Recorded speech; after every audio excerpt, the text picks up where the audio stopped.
औज़ुबिल्लाहिमिनश्शैतानिर्रजीम बिस्मिल्लाहिर्रहमानिर्रहीम। नाज़रीन, आजकल जहाँ कहाँ मार्केट रिफॉर्म्स की बात हो रही है, प्रोडक्ट डेवलपमेंट और मार्केट डेवलपमेंट की बात हो रही है, सिक्योरिटीज़ एंड एक्सचेंज कमीशन ने एक आध ग्रुप भी बनाया हुआ है जो कि इस चीज़ पर कंसल्टिंग कर रहा है। हमने आज के प्रोग्राम में दावत दी नजम अली साहब को, जो कि फॉर्मर एग्जीक्यूटिव डायरेक्टर हैं सिक्योरिटीज़ एंड एक्सचेंज कमीशन के। आपने सीडीसी के सरबराह के तौर पे भी खिदमत अंजाम दी, एबैमको के भी आप सरबराह रहे, और आजकल आप जो हैं वो एक ब्रोकरेज हाउस को हेड कर रहे हैं। नजम साहब has a wide experience and he is a seasoned personality of the capital market. Najam साहब, welcome to the show. Thank you Sani, बहुत शुक्रिया आपका कि आपने इनवाइट किया। वेलकम। नजम साहब, ये जैसे मैंने इंट्रो में बताया कि everybody is talking about reforms and everybody is talking about this particular subject कि बाज़ार में थोड़े दिनों के लिए लिक्विडिटी आती है, इंटरेस्ट आता है, एक्सूबरेंस आती है, एक्साइटमेंट आती है, बहुत ज़्यादा बाज़ार चलती है, वॉल्यूम्स तक आ जाते हैं, यानी 20-22 बिलियन तक के वॉल्यूम्स मेंटेन करना for a stay of 2 to 3 months is not an issue. फिर एकदम बाज़ार में से लिक्विडिटी गायब हो जाती है, हर तरफ से आवाज़ आने लगती है कि बाज़ार में पार्टिसिपेशन नहीं है, और ये आज का नहीं है, ये सालों से यही मामला है। तो इसके ऊपर आप ज़रा कोई अपना तबसरा फरमाएं और बताएं कि इसका कोई अगर परमानेंट सोल्यूशन है तो वो क्या है? देखिए, जो इन्वेस्टर है, जो कि अच्छा इन्वेस्टर है, वो तो ज़ाहिर लॉन्ग टर्म के लिए इन्वेस्टेड रहता है, लेकिन वो पाकिस्तान में इक्विटी में इसलिए नहीं हो पाया कि equity as an asset class कभी उस तरह से लोगों ने नहीं देखी जिस तरह से बाकी एसेट क्लासेस को देखते हैं, जैसे रियल एस्टेट है या चले गोल्ड है या और चीज़ें हैं। एक परसेप्शन जिसमें हमारा सबका कसूर है, जिसमें हमारे ब्रोकरेज हाउसेस भी खुद ही रिस्पॉन्सिबल हैं, स्टॉक एक्सचेंजेस भी और मार्केट के कुछ और पार्टिसिपेंट्स भी। एक इम्प्रेशन एग्जिस्ट करता है पूरे मार्केट में कि जो स्टॉक मार्केट है ना, ये एक ओवरनाइट पैसा बनाने का कोई जरिया है। इसको लोग इक्विटी को एक नॉर्मल एसेट क्लास के तौर पे एक आम आदमी नहीं देखता। लोग यही समझते हैं शायद ये यहाँ पे आप आए और ओवरनाइट 2-4 दिनों के अंदर जो है ना आप you can make substantial amount of money. तो जब ये चीज, और इसमें हमारा कसूर इसलिए है कि we have never created any awareness, कभी हमने कोशिश भी नहीं की, ना ही किसी एक बड़े स्केल पे जिसकी कि मैं बात करूं। दूसरा फिर एक और वजह ये है कि जो हमारी जो एक ट्रेडिशनली जो इन्वेस्टमेंट रही है लोगों की, वो बहुत ज़्यादा नेशनल सेविंग स्कीम्स में रही है। तो हमने एक बहुत बड़ी अपनी एक पूरी जनरेशन है जिसको के रिस्क अवर्स बना दिया है। तो वो बिल्कुल भी रिस्क लेने के लिए तैयार नहीं है। अब शायद वो जनरेशन नहीं रही, और अब जब से नए रूल्स आए हैं और ये मार्केट ओरिएंटेड रीड्स आई हैं नेशनल सेविंग स्कीम में, लेकिन अभी भी लोग, मैंने देखा है कि लोग फिक्स्ड इनकम में जाने की कोशिश करते हैं। अब लोगों को ये समझाने की ज़रूरत है कि दुनिया में एक चीज़ है जिसे इन्फ्लेशन कहते हैं, वही एक ऐसी चीज़ है जो आपकी अर्निंग, जो सेविंग को इरोड करती है, और उसके लिए ज़रूरी है कि आपका रिटर्न ऐसा हो जो कि आपकी सेविंग्स को ना सिर्फ प्रोटेक्ट कर सके बल्कि ग्रो कर सके। उस सिलसिले में हम सब लोगों ने, किसी ने भी कोई अच्छी अभी तक कोशिश नहीं की कि लोगों को ये मैसेज दिया जाए कि अगर आपने कुछ पैसे सेव करने हैं आज, तो वो इक्विटी या इस तरह की कोई एसेट क्लास हो जिसका कि ग्रोथ रेट अभी भी अभी किसी ने निकाला था कुछ दिन पहले, पिछले आई थिंक 30 साल का, तो वो तकरीबन 19 या शायद 20% निकला है, which is very very good. लेकिन अभी तक ये मैसेज लोगों तक पहुंचा नहीं। सही है। नजम साहब, क्या आपको नहीं लगता कि जो ग्राउंड है, जो बैटल फील्ड है, वहाँ पर भी कुछ स्ट्रक्चरल चेंजेस होनी चाहिए? I mean NSS continues to exist, we are not saying कि एकदम ख़त्म कर दिया जाए, मगर गवर्नमेंट को भी अच्छा लगता है 40 ट्रिलियन पड़े हुए हैं, वो डॉक्यूमेंटेड है नहीं है। वैसे तो पाकिस्तान की 50% ज़्यादा economy, I mean 100% economy according to some numbers undocumented है। सो गवर्नमेंट ऑल्सो लव्स कि जहाँ डॉक्यूमेंटेशन नहीं हो और इजी मनी हो। देखिए, ये तो जो प्राइवेट सेक्टर के क्राउडिंग आउट का मसला है ना, ये तो बड़ा पाकिस्तान का पुराना मसला है। वो तो हर जगह पे हो रहा है। आपके बैंकिंग सेक्टर से जो बोरोइंग हो रही है, उसने पूरे प्राइवेट सेक्टर की बोरोइंग को क्राउड आउट किया हुआ है। इसी तरीके से जो नेशनल सेविंग स्कीम के थ्रू जो गवर्नमेंट बोरो करती है, वो उसने आपकी बाकी इन्वेस्टमेंट अपॉर्चुनिटीज को बिल्कुल क्राउड आउट कर दिया है। तो ये तो एक अब मसला ये है कि गवर्नमेंट की जो एपिटाइट है पर बोरिंग वो कभी कम होती नहीं है। पिछले 30-40 साल गुजर गए हैं, उसी तरह से हम फिस्कल डेफिसिट्स रन करते हैं, अभी भी हम रन करते चले आ रहे हैं। तो ये तो जब तक गवर्नमेंट के इतने डेफिसिट रहेंगे, किसी और चीज के लिए ग्रो करना बड़ा मसला होगा। आप देखते हैं जो स्टॉक मार्केट में जो कैपिटल आता है ना, ये बड़ा एक अपॉर्चुनिस्टिक किस्म का कैपिटल होता है, जो जैसा आपने बिल्कुल सही कहा कि वो आता है और फिर गायब हो जाता है। उसकी वजह यही है कि वो एक अपॉर्चुनिटी उनको मिलती है। जैसे अभी मार्केट गिरी हुई थी, एकदम से लिक्विडिटी आई है, बन गई है, तो हो सकता है फिर मार्केट ड्राई हो जाए अगर इकोनॉमी ने साथ ना दिया। राइट। तो ये गवर्नमेंट को बैठ के ये देखना चाहिए, और गवर्नमेंट बहुत बड़ा एक चीज मिस कर रही है, क्योंकि सबसे पहले गवर्नमेंट को इस बात की समझने की जरूरत है कि मार्केट की सबसे बड़ी इन्वेस्टर आजकल वो खुद है। मार्केट कैपिटलाइजेशन में काफी बड़ा उसका स्टेक गवर्नमेंट की इन्वेस्टमेंट है। बिल्कुल सही। तो नजम साहब, ये इकोनॉमी में आखिर ऐसा कुछ क्या है कि capital market is so bullish about it? I mean, क्या देख रहा है एक इन्वेस्टर और क्या ब्रोकर उसको दिखा रहा है कि पाकिस्तान में क्या होने जा रहा है next 2 year, that market has appreciated for about 52% in last 2 months, 2.5 months? देखें, ये तो बहुत मेरे हिसाब से बिल्कुल ही एक लिक्विडिटी ड्रिवन रैली थी जो अभी हुई है। दो तीन चीजें आई थिंक कंबाइन हो गई, और ये सिर्फ पाकिस्तान ने ये फिनोमिनन एक्सपीरियंस नहीं किया, ये यूएस में भी हुआ। यूएस की इकोनॉमी कोई बहुत अच्छी हालत में तो नहीं है, लेकिन उसके बावजूद मार्केट जो है वो बहुत तेजी से ग्रो की है आफ्टर कोविड के इनिशियल डेज में। तो यहाँ पे भी यही हुआ कि जब देखा लोगों ने कि कोविड जो है वो उस तरह से इम्पैक्ट नहीं किया पाकिस्तान को, फिर सबसे बड़ा जो इवेंट दरमियान में हुआ कि इंटरेस्ट रेट एकदम से 13 से 7% पर आ गए, तो उससे जो एक जाहिर है जब इंटरेस्ट रेट नीचे आते हैं तो एक लिक्विडिटी का रश तो आता है। और अभी ये जो फेडरल रिजर्व यूएसए का कल का जो बयान है कि जनाब अभी 3 साल तक नियर जीरो ही रहेंगे इंटरेस्ट रेट्स, तो ये दुनिया भर में एक लिक्विडिटी को तो आज सुबह बैंक ऑफ इंग्लैंड का भी अनाउंसमेंट आया, उन्होंने 0.1% है यहाँ का रेट। तो जाहिर है दुनिया भर में लिक्विडिटी तो है इस वक्त, तो ये कहाँ जाएंगे, ये सब लोग आएंगे इवेंचुअली मार्केट के अंदर। अब रही इकोनॉमी का जो आपने बात की कि इकोनॉमी की क्या पिक्चर है, तो मेरा अपना ख्याल है कि हमारे यहाँ तो हर इशू बहुत ज़्यादा पॉलिटिसाइज हो जाता है, और मीडिया में शायद इस किस्म के कुछ लोग आजकल डोमिनेट कर रहे हैं जो कि ये पिक्चर दिखाना चाहते हैं कि इकोनॉमी बहुत इम्प्रूव हो रही है। मेरा अपना ख्याल है कि इकोनॉमिक चैलेंजेस अभी भी बहुत बड़े हैं और बहुत ग्रेव हैं। मुझे कोई बहुत अच्छी सूरत हाल इसलिए नजर नहीं आ रही कि मैं, अब जाहिर है कि एक बेस इफेक्ट आ रहा है, आपकी मैन्युफैक्चरिंग बिल्कुल ही गिर गई थी कोविड के से पहले, आपकी ग्रोथ नेगेटिव हो गई थी, तो वहां से चीजें तो इम्प्रूव होंगी। बट क्या 2% की ग्रोथ जो कि लोग कह रहे हैं वो अगर अचीव भी हो जाती है, तो इन पॉपुलेशन जहां आपका ओवर 2% जो है वो पॉपुलेशन ग्रो कर रही हो, तो ये तो एक बिल्कुल ही नाउन है, बिल्कुल ही एक अनएक्सेप्टेबल सिचुएशन है।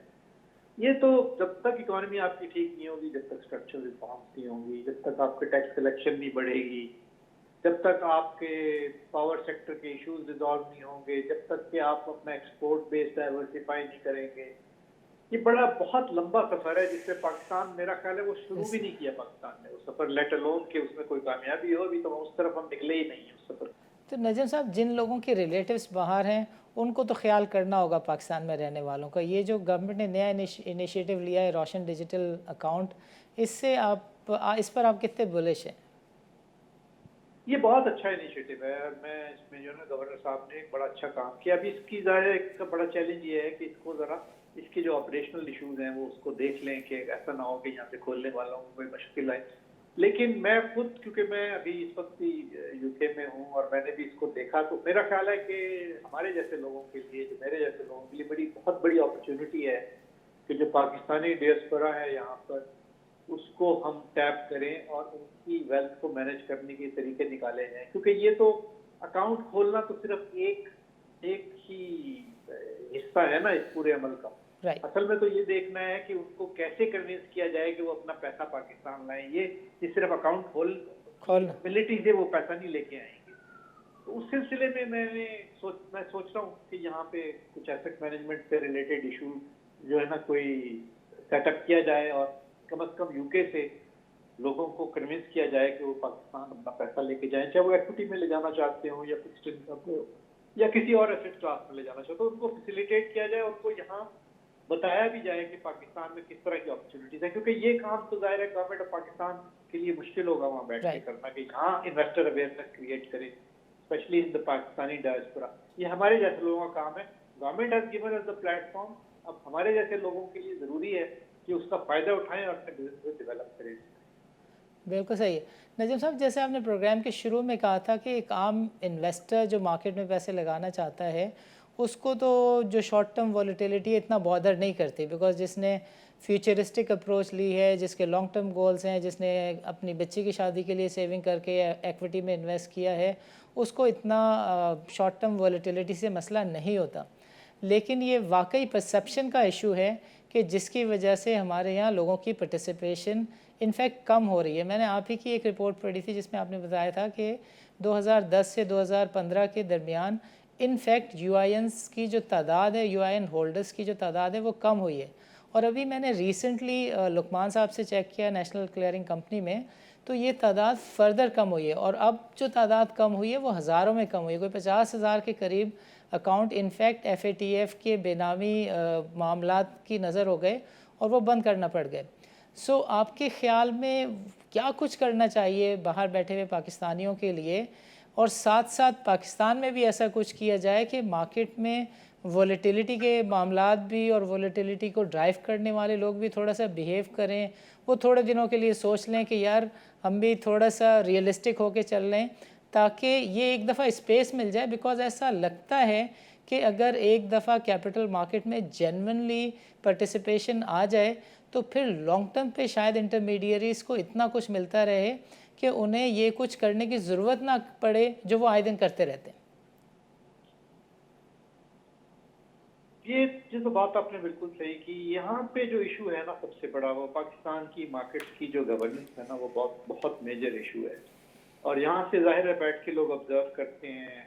ہمیشہ اسٹاک مارکیٹ کرائسس یہاں پہ رہے ہیں، چاہے وہ 2001 سے شروع کریں، پھر 5 اور پھر 8. تو یہاں ایک کنٹینیوسلی جو ہے نا مارکیٹ ایک کرائسس سے گزری ہے. اس کے علاوہ پھر مارکیٹ ظاہر ہے کہ ہماری اپنی اسٹاک ایکسچینجز کی گورننس بھی اچھی نہیں رہی. پھر ایس ای سی پی کے اپنے اندر ایشو رہے ہیں، پالیسی کی کنٹینیوٹی نہیں ہے.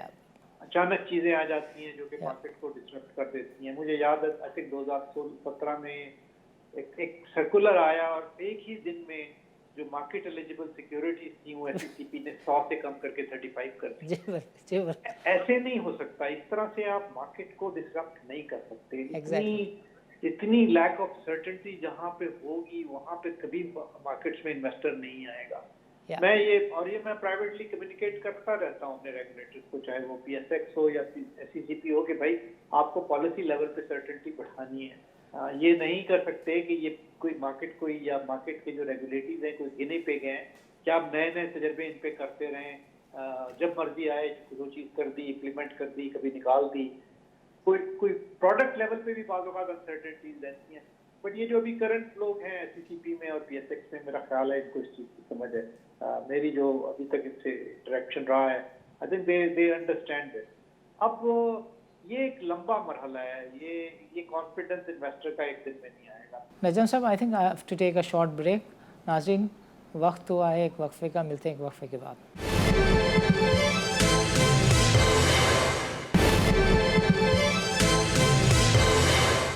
ویلکم بیک ناظرین. وقفے سے پہلے ہم بات چیت کر رہے تھے نجم صاحب سے، جنہوں نے مارکیٹ ریفارمز پر سیر حاصل گفتگو کی. نجم صاحب، یہ والی جو بات ہے بازار میں کہ کوئی 30 لیکوڈ اسٹاکس میں سے 15 اسٹاکس ایسے ہیں کہ جن کا 50% سے زیادہ والیوم جو ہے یا تو وہ ریلیز کے سودے کے اگینسٹ ہوتا ہے یا وہ نیو ٹیک اپ کے اگینسٹ ہوتا ہے. یعنی وہ ایم ایف ایس کا ٹریڈ ہے یا ایم ٹی ایس کا ٹریڈ ہے، وہ ریڈی مارکیٹ کا ٹریڈ ہے ہی نہیں. ہاؤ مچ گڈ اور bad this thing is according to you for the market? دیکھیے، مارکیٹ میں ذرا لیکوڈیٹی ایک اچھی بات ہے پاکستانی مارکیٹ کی. ٹریڈیشنلی ذرا کچھ عرصے تو ہماری वॉल्यूम्स ड्राई अप हुए थे, वापस आए हैं। ज़रा ये एक अच्छी बात है अगर वॉल्यूम्स हो रहे हैं। मैंने इसको इस तरह से नहीं देखा कि वो जो जिस तरह से आप बता रहे हैं कि काफ़ी जो सिग्निफिकेंट वॉल्यूम है वो इन 2 एरियाज से आ रहा है, ऐसा होगा और ये कोई अच्छी बात नहीं है। लेकिन उसके बावजूद मैं समझता हूँ हमारी मार्केट के वॉल्यूम्स हेल्दी रहे हैं। इसमें एग्जिट एंट्री इतनी मुश्किल नहीं है।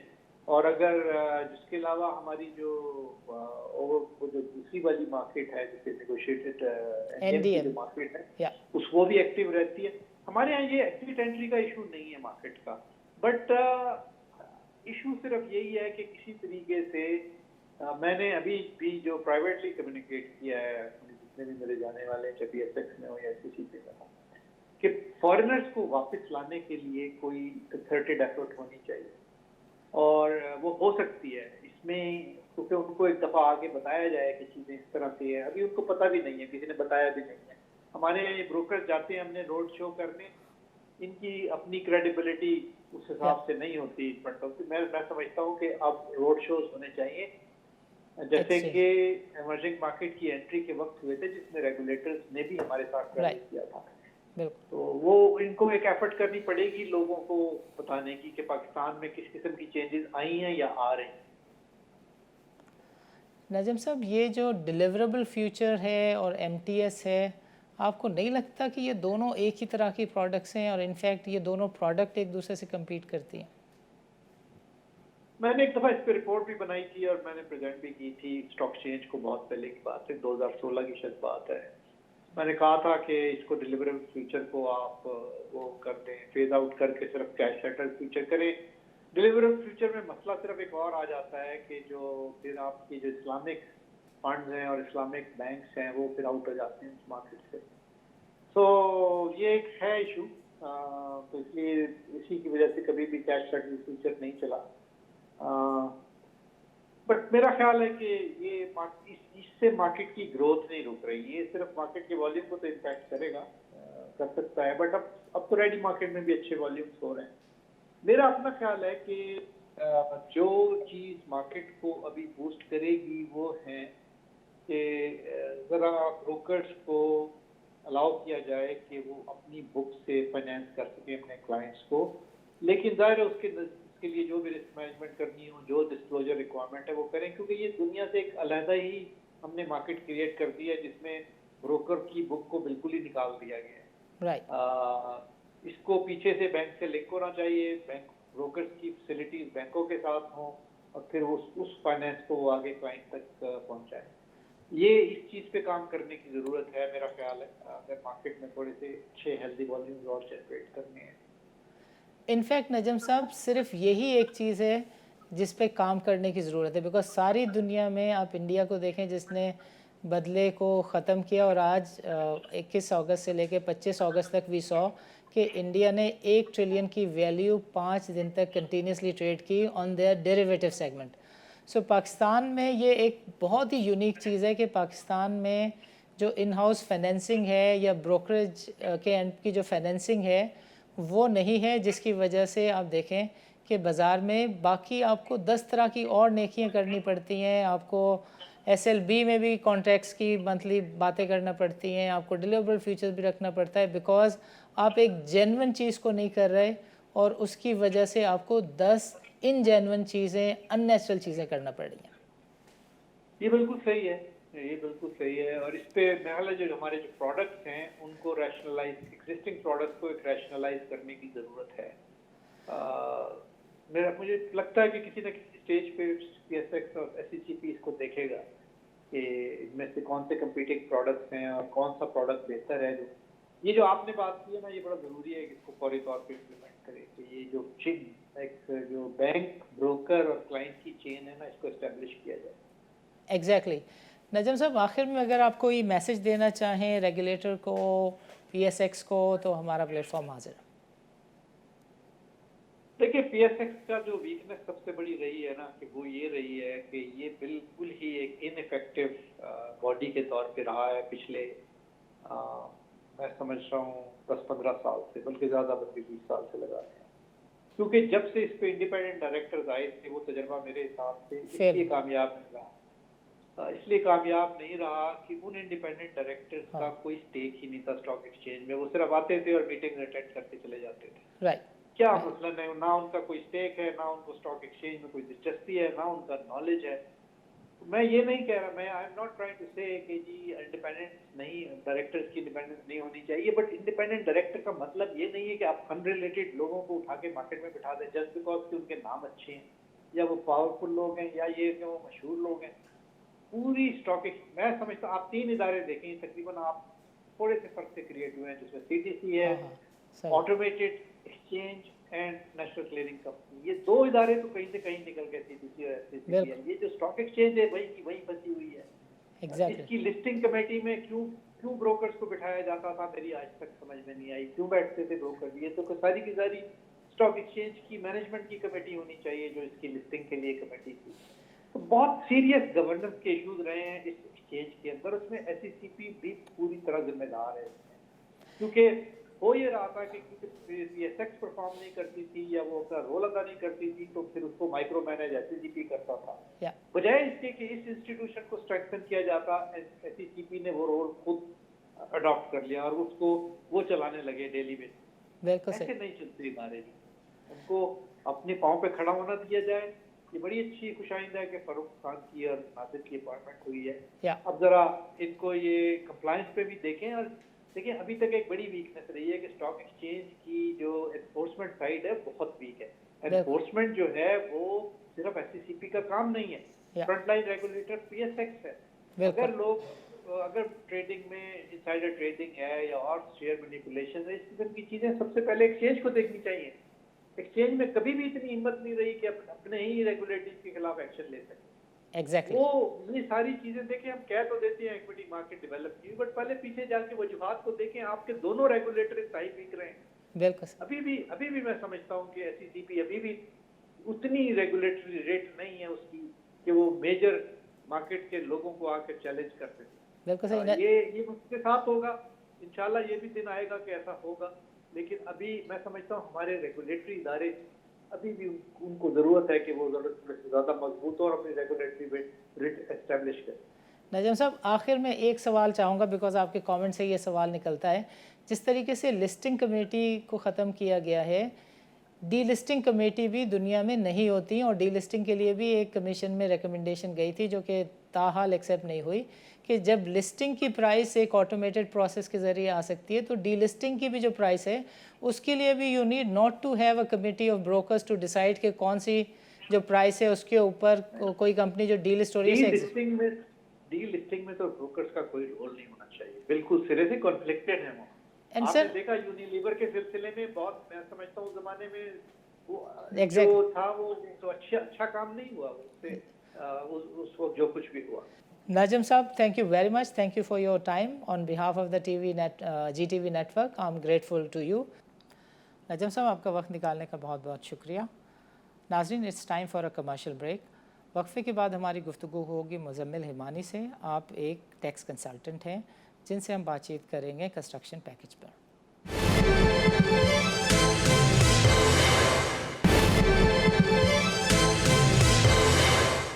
वेलकम बैक नाज़रीन। नाज़रीन, वक्फे से पहले हमने बातचीत की नजम साहब से, जिन्होंने मार्केट रिफॉर्म्स के ऊपर एक सैर हासिल गुफ्तगू की।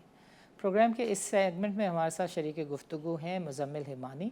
आप एक टैक्स कंसल्टेंट हैं और आप हमें बताएंगे कि जो कंस्ट्रक्शन पैकेज है इससे किस तरीके से मुस्तफ़ीद हुआ जा सकता है।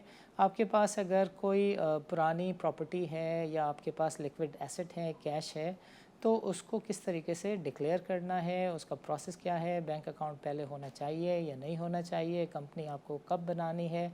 17 अप्रैल जिस तारीख को प्राइम मिनिस्टर ने अनाउंसमेंट किया था इस कंस्ट्रक्शन पैकेज का, इसकी एलिजिबिलिटी की जो डेट्स हैं वो क्या हैं, यानी दिसंबर 2022 तक अगर प्रोजेक्ट कंप्लीट नहीं होगा तो फिर आपके साथ क्या कुछ हो सकता है, और FBR में वो कौन सी जगह है जहाँ पर जाकर एज ए बिल्डर आपको अपने आप को डिफ़ाइन करना है, बैंक अकाउंट को लिंक करना है, ताकि आपके डिक्लेयर किए हुए असासे लिक्विड एसेट के ऊपर आपको जो टैक्स का बेनिफिट चाहिए है, आपको जो बेनामी की डिक्लेरेशन का फ़ायदा उठाना है, वो आपको कैसे मिल सकता है। ये सब बातें हम डिस्कस करेंगे मुज़म्मिल हिमानी से।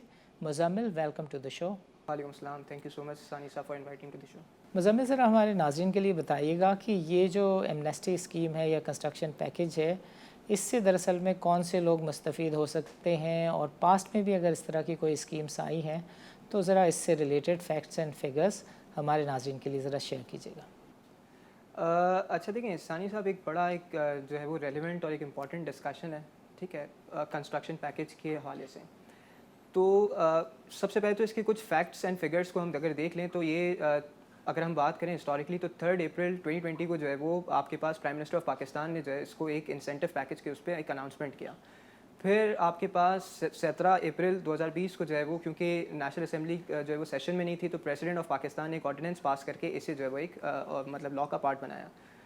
اچھا لیٹر آن جو ہے وہ فائنانس ایکٹ 2020 کے تھرو آپ کے پاس اسے سیکشن 100D اور 11 شیڈیول کے تھرو انکم ٹیکس آرڈیننس 2001 کے اندر فارملی جو ہے وہ آپ کے پاس انسرٹ کر دیا گیا. اچھا اگر ہم ویسے بات کریں ہسٹوریکلی اگر ہم بات کریں تو یہ بلڈرز اور ڈیولپرز کے حوالے سے جو ٹیکسیشن ہے یہ کوئی نئی نہیں ہے، ٹھیک ہے. اگر ہم فائنانس ایکٹ 2016 کو اگر دیکھیں تو وہاں پہ بھی ایک سیکشن 7C اور 7D جو ہے وہ انسرٹ کیے گئے تھے بلڈرز اور ڈیولپرز کی ٹیکسیشن کے حوالے سے. ویسے ہی اگر ہم بات کریں تو فائنانس ایکٹ 2017 میں پھر سبسیکوئنٹلی یہ ہوا کہ اس 7C اور 7D کو جو ہے وہ لمٹ کر دیا گیا تھا صرف اور صرف ٹیکس ایئر 2017 کے لیے. لیکن اگر ہم اس پیکیج کی اگر ہم بات کرتے ہیں تو دیکھیں اس پیکیج کے اندر بھی اسی طرح کی سم واٹ سملر ٹیکسیشن آپ کے پاس پریویل کر رہی ہے. انٹرسٹنگلی یہاں پہ جو ہے وہ پرائم منسٹر صاحب نے جو ہے وہ ایک سبسڈی کا بھی اناؤنس کیا ہے. نیا پاکستان سے اگر آپ نے اس پروجیکٹ کو اپروو کروا لیا تو انہوں نے 30 بلین روپیز کی ایک سبسڈی دی ہے جو 100,000 ہاؤسز کے اوپر جو ہے وہ اپلیکیبل ہوگی. یعنی اگر ہم دیکھیں ویسے تو کوئی 0.3 ملین پر ہاؤس جو ہے اس پہ سبسڈی آپ کو مل رہی ہوگی as compare to the cost, ٹھیک ہے، جو 5 اور 6 ملین کے درمیان آپ کی ایک ہاؤس کی جو ہے وہ جنرلی جو ہے وہ کاسٹ ہوگی. تو اس وجہ سے پھر گورنمنٹ نے جو ہے وہ اسٹیٹ بینک آف پاکستان کے تھرو کمرشل بینکس کو جو ہے وہ اس بات پہ جو ہے وہ فورس کیا کہ بھائی آپ نے بھی جو ہے اس پہ فنڈس ریلیز کرنے، ٹھیک ہے، ایٹ کنسیشنل ریٹ، ٹھیک ہے. تو اس پہ جو ریٹ رکھا ہے وہ اراؤنڈ 5 to 7% کے درمیان جو ہے آپ کے پاس جو ریٹس ہوں گے اس پہ جو کمرشل بینکس ہیں وہ آپ کے پاس لونز جو ہیں وہ ڈسبرس کر رہے ہوں گے. کنسٹرکشن پیکیج کے جو فوائد ہیں تھوڑے سے یہ بھی بتا دیں ناظرین کے لیے. اگر ہم بات کرتے ہیں فار ایگزامپل اس کے جو پرکزٹس کی اگر ہم بات کریں، اس کے جو بینیفٹس کی اگر ہم بات کریں تو دیکھیں 72 انڈسٹریز کو جو ہے وہ ایٹ اے ٹائم یہ کنیکٹ کر رہا ہے، ٹھیک ہے. یعنی اس کا مطلب یہ ہے کہ اگر آئرن کی بات کریں، سیمنٹ کی بات کریں، اسٹیل کی بات کریں، ٹرانسپورٹیشن کی بات کریں تو 72 انڈسٹریز کو ڈائریکٹلی انڈائریکٹلی کنیکٹ کرا ہے. اس میں تو کوئی ڈاؤٹ نہیں ہے کہ اکنامی کے ریوائول کے لیے یہ ہیلپ آؤٹ بھی کرے گا اور ساتھ ساتھ جو ہے وہ جاب کریشنس کے لیے بھی یہ اسسٹ کرے گا. اب اگر ہم بات کرتے ہیں اس کی اپلیکیشن کی، ٹھیک ہے، کہ بھائی یہ سب سے پہلے اگر ہم بات کر لیں کہ اس کی اپلیکیبلٹی کس کس لوگوں کے اوپر ہے، ٹھیک ہے، یا اس سے بھی پہلے اگر ہم بات کریں کہ پروجیکٹس کون سے ہوں گے تو دیکھیں یہاں پہ ایک بات بڑی انپورٹنٹ ہے کہ یہ بلڈرز اور ڈیولپرز کے لیے ہی پروجیکٹ ہے، ٹھیک ہے. یعنی اگر آپ بلڈر اور ڈیولپر ہیں اور آپ اپنے پروجیکٹ کو رجسٹر کرواتے ہیں FBR کے پاس تو پھر آپ اس کو جو ہے وہ اویل کر سکیں گے. ادروائز آپ کے لیے یہ پروجیکٹ جو کنسٹرکشن پیکیج ہے وہ جنرلی پھر آپ کے لیے نہیں ہوگا.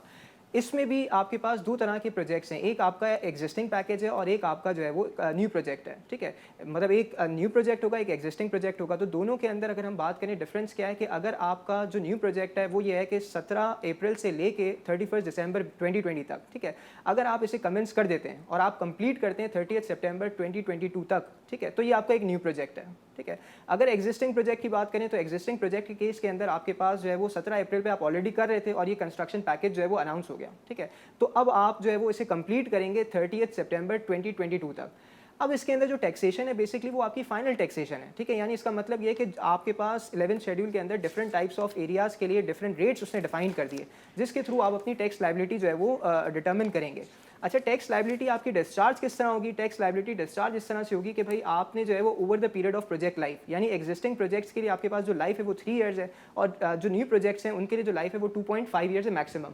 یعنی آپ اوور دا پیریڈ آف ادھر 3 ایئرز یا 2.5 ایئرز آپ اپنی لائبلٹی کو ڈسچارج کریں گے اور اس میں بھی پھر آپ پر اینم کے اندر اگر بات کی جائے تو پھر کوارٹرلی بیسس پہ آپ کی جو ہے وہ ٹیکسیشن جو ہے وہ ریلیز ہو رہی ہوگی. اب اس میں بھی اگر ہم بات کریں فردر تو آپ کے پاس جو منیمم ٹیکس ہے، ٹھیک ہے، وہ اس پہ اپلائی نہیں کی، ٹھیک ہے، ایک انسینٹیو دیا. اسی طرح جو آلٹرنیٹ کارپوریٹ ٹیکس ہے وہ اس کے اوپر اپلائی نہیں کیا، انسینٹیو دیا. اسی طرح سے اگر ہم بات کریں کہ اگر آپ نیا پاکستان میں رجسٹر کرواتے ہیں پروجیکٹ کو یا احساس پروگرام کے اندر رجسٹر کرواتے ہیں تو جو بھی ٹیکس ریٹ ہوگا وہ 90% سے اور ریڈیوس ہو جائے گا، ٹھیک ہے.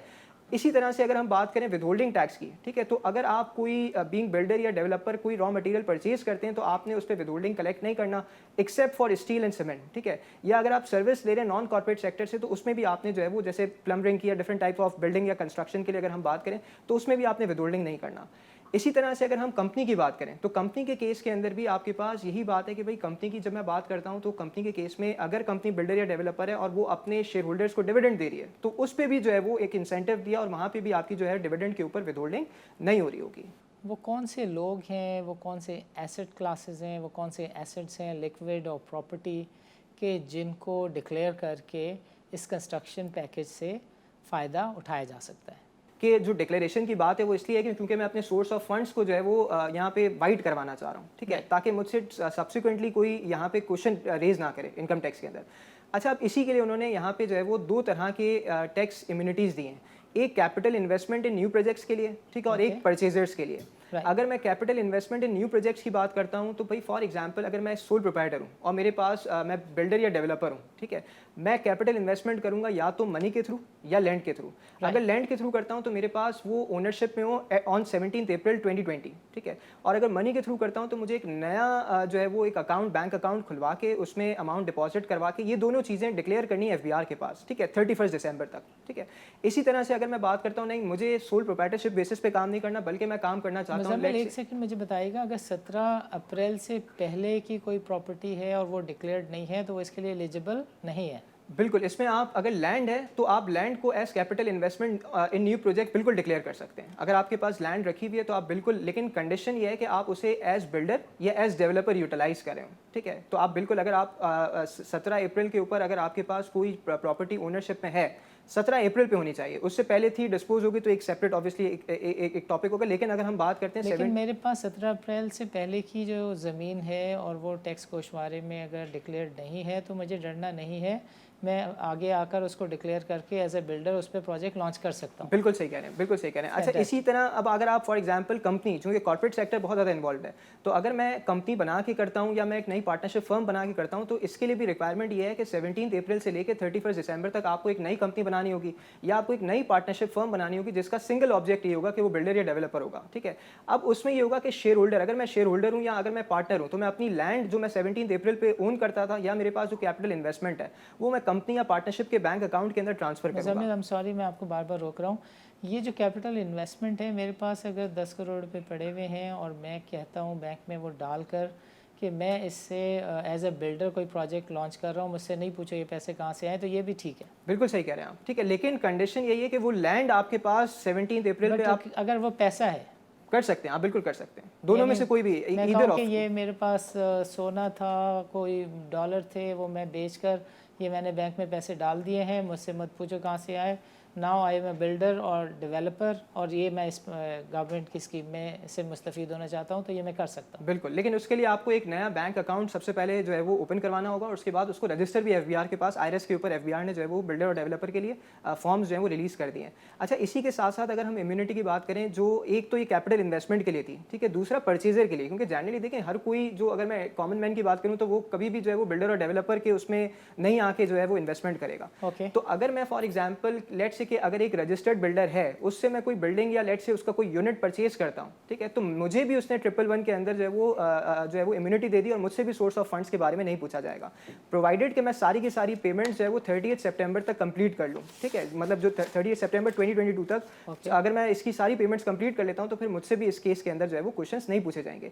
लाइकवाइज अगर मैं कहता हूँ कि नहीं भाई मैं प्लॉट परचेज करता हूँ, ठीक है, प्लॉट परचेज करता हूँ 17 अप्रैल से लेकर 31 दिसंबर तक और उस पर कंस्ट्रक्शन भी स्टार्ट करवा देता हूँ 31 दिसंबर तक, ठीक है, और फिर वो कंस्ट्रक्शन में एंड करवाता हूँ 30 सितंबर 2022 तक, ठीक है, तो उस केस के अंदर भी आपके पास जो है वो टैक्स इम्यूनिटी फॉर परचेजर्स की जो एम्बिट में फॉल करेगा और उसमें भी आपसे जो है वो सेक्शन 111 के अंदर कोई भी जो है वो सोर्स ऑफ फंड्स के ऊपर जो है वो आर्गुमेंट नहीं किया जाएगा। Fantastic. So Muzammil brother, thank you for your time. Thank you for guiding our audience. नाज़रीन, आज के प्रोग्राम में शरीक गुफ्तगू थे नजम अली, जो कि सरबरा हैं नेक्स्ट कैपिटल के। मज़ीद हमें ज्वाइन किया था मुज़म्मिल हिमानी ने, जो कि एक टैक्स कंसल्टेंट है। नजम अली ने हमें गुफ्तगू करते हुए बताया कि कैपिटल मार्केट की जो डेवलपमेंट है, इसका इशू आज का नहीं बल्कि बहुत पुराना है और गवर्नमेंट की कैपिटल मार्केट से दूरी और कैपिटल मार्केट को सिर्फ़ और सिर्फ उस वक्त देखना कि जब गवर्नमेंट को ज़रूरत हो कैपिटल मार्केट के ज़रिए इस इम्प्रेशन को देने की कि इकॉनमी बेहतर हो गई है, मसले की असल वजह है। कैपिटल मार्केट में अगर आप गौर से देखें तो नाज़रीन सिर्फ़ और सिर्फ रिफॉर्म्स उस वक्त हुई हैं कि जब किसी एड एजेंसी ने पाकिस्तान को कहा हो कि आप CDC बनाएं, आप नेशनल क्लियरिंग कंपनी बनाएं, आप T+3 पे मूव हो जाएं। इसके अलावा हमें हमारे रेगुलेटर मिनिस्ट्री ऑफ फाइनेंस की जानिब से कोई यकसुई के साथ प्लान या डेवलपमेंट की स्ट्रेटजी नज़र नहीं आती। नजम साहब ने जो बुनियादी चीज़ की निशानदही की वो था रेगुलेटर पर ट्रस्ट और कॉन्फिडेंस। नजम साहब ने बताया कि NCCPL और डिपॉजिटरी कंपनी भी तो आखिर इसी निज़ाम का हिस्सा हैं, वहाँ पर इतनी ट्रांसपेरेंसी और इतने बेहतर मैनेजमेंट के उमूर आखिर कैसे चल रहे हैं। उनका सवाल था कि एक्सचेंज की मैनेजमेंट और सिक्योरिटीज़ एंड एक्सचेंज कमीशन की जो गुडविल है वो एक ऐसा सवाल है कि जिसको गवर्नमेंट ने ठीक तरीके से एड्रेस नहीं किया, यानी गवर्नमेंट की तरफ से गवर्नेंस के कॉन्टेक्स्ट में इन दोनों इंस्टीट्यूशंस को नज़रअंदाज किया। हम देखते हैं एज अ रिज़ल्ट कि कैपिटल मार्केट में आए रोज़ एक के बाद एक क्राइसिस आते रहते हैं। नजम अली ने हमें बताया कि 2001, 2005, 2008 ऐसे क्राइसिस हैं कि जिनकी यादें लोगों के जहनों और दिलों में आज तक ताज़ा हैं। लिस्टिंग और डी लिस्टिंग के कॉन्टेक्स्ट में नजम अली ने बताया कि यूनिलीवर की यादें अभी तक लोगों के जहनों में हैं कि जिसमें जो ब्रोकर्स हैं उनका किरदार जो है वो मुनासिब नहीं था डी लिस्टिंग की प्राइस के तयन में, डी लिस्टिंग के प्रोसेस में। और आज भी अगर डी लिस्टिंग कमेटी मौजूद है तो इस पर भी जो है वो नजम अली ख़ाइफ दिखाई दी। दूसरी जानिब हमारी गुफ्तगू हुई मुज़म्मिल हिमानी से, जिन्होंने जो टैक्स की स्कीम है आविन कंस्ट्रक्शन पैकेज के कॉन्टेक्स्ट में उसको एक्सप्लेन किया। उन्होंने इसकी एलिजिबिलिटी से मुतालिक बताया कि 17 अप्रैल 2020 को प्राइम मिनिस्टर ने ये स्कीम अनाउंस की। 2022 दिसंबर तक एलिजिबिलिटी की डेट है, आप प्रोजेक्ट अनाउंस करें, स्टार्ट करें, और 31 दिसंबर 2022 तक अगर ये ख़त्म नहीं होती आपकी कंस्ट्रक्शन तो you will not be eligible for this scheme. आपको बैंक अकाउंट खोलना ज़रूरी है, उसको FBR IRS से लिंक करना ज़रूरी है। अगर आप ऐसा नहीं करते तो आप अपने बेनामी पैसे और बेनामी प्रॉपर्टी को सही तरीके से डिक्लेयर करने से कासिर रहेंगे। नाज़रीन, आखिर में हम एक सवाल उठाएंगे कि 65 से लेकर आज तक 2020 तक बेतहाशा एमनेस्टी स्कीम्स गवर्नमेंट इंट्रोड्यूस करा चुकी है। गवर्नमेंट को संजीदा हलकों को देखना चाहिए कि आखिर क्या वजह है कि इस तरह की स्कीम्स की जो डिमांड है उसमें कमी नहीं आती। जो ब्लैक इकॉनमी का जो केक है वो बढ़ता ही चला जा रहा है। पहले 50% थी ब्लैक इकॉनमी, आज equal to the size of economy है ये black economy. So there has to be a rule, there has to be a policy, there has to be a day when government should come forward and say कि आज के बाद कोई नई scheme नहीं आएगी, कोई नई पॉलिसी नहीं आएगी टू entertain the बेनामी अकाउंट होल्डर्स और द ब्लैक मनी। नाज़रीन, आपका वक्त निकालने का बहुत बहुत शुक्रिया। अगले हफ्ते मुलाकात होगी किसी नए मौजू के साथ। इजाज़त दीजिए, अल्लाह हाफ़िज़।